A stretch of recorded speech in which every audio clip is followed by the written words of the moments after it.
Line up the most successful people who ever lived, not by what they built, but by the day they were born. And something happens that shouldn't. They start to cluster. The inventors, the generals, the minds that bent history pile onto the same handful of birthdays again and again, far past what chance allows. Keep the month you were born somewhere in the back of your mind while you hear this, because soon you're going to want to know if you landed where they landed. This was never random, and what it means about you is the part no one says out loud. We are taught that success is a formula. Work harder than everyone else. Get lucky. Be born in the right place at the right time. That story is comfortable because it means anyone could stumble into greatness with enough effort and enough fortune. But the record tells a stranger story. Isaac Newton, who rewrote the laws of the universe, was born in the first days of January. Benjamin Franklin in January as well. Abraham Lincoln and Charles Darwin, two men who reshaped entire civilizations, were born not only in the same month, February, but on the exact same day, in the same year. Look closely and a window appears, December to February. A narrow strip of winter that keeps returning under the names of people who changed what was possible. Marie Curie falls just outside it in November. Napoleon in the heat of August. But the concentration inside that cold stretch is too tight to wave away. And the ancients who watched the sky for a living noticed these things long before we decided they meant nothing. They did not believe a person was simply born in winter. They believed winter was asking for a specific kind of person. You just saw the pattern, so like and subscribe. Before we continue, because if one of the 5 signs I'm about to name is yours, what comes next will explain something you've never had words for. Start with the sign that owns those January births, Capricorn. Capricorn is not chasing success. Chasing implies the thing is running and you might not catch it.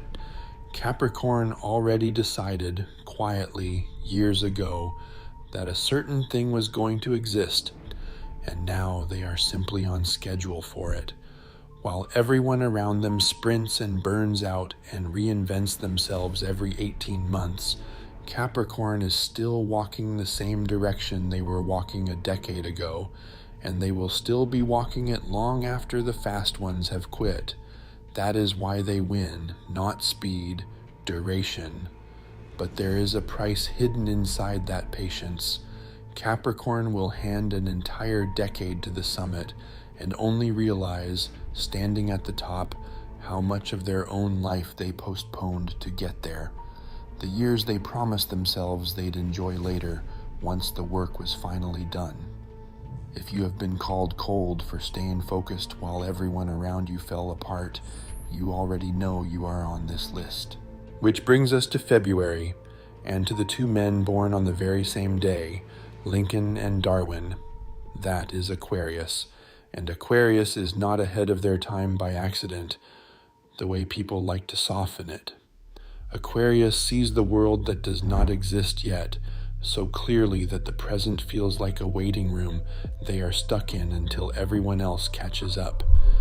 They are describing something real. It simply has not arrived. And here is why that matters more than it sounds. The exact clarity that makes them visionary is the same thing that gets them dismissed as strange, as difficult, as too much. They are called weird right up until the moment they are proven right, which is usually too late for anyone to circle back and apologize. Lincoln was mocked, Darwin was condemned. Both were correct, and the world took its time admitting it. If people once called you weird, and years later called you a visionary, comment your sign, because history did the exact same thing to the people in this window. Marie Curie sat just outside that winter window, born in November, under Scorpio. And Scorpio does not chase power the way the ambitious do. Scorpio notices, faster than anyone in the room, where the power already sits, who actually holds it, and how quietly it could be moved. They read a situation before it finishes forming. Curie worked with forces no one could see, forces most people were afraid of, and she did not flinch. That is Scorpio in its purest form, completely calm exactly where others feel dread, but the same depth that makes them formidable has a floor to it. Scorpio remembers everything, every slight, every betrayal, every door that was shut in their face, and they can pour as much fuel into who wronged them as into where they are going. The intensity is real. It just does not always point forward. If you have ever unsettled a room simply by going quiet, you know exactly why Scorpio is here. And then there is August, and the general who crowned himself Napoleon. Leo. People think Leo wants attention, and they miss it completely. Leo does not want to be looked at. Leo wants to be the name still spoken in the room after they have walked out of it.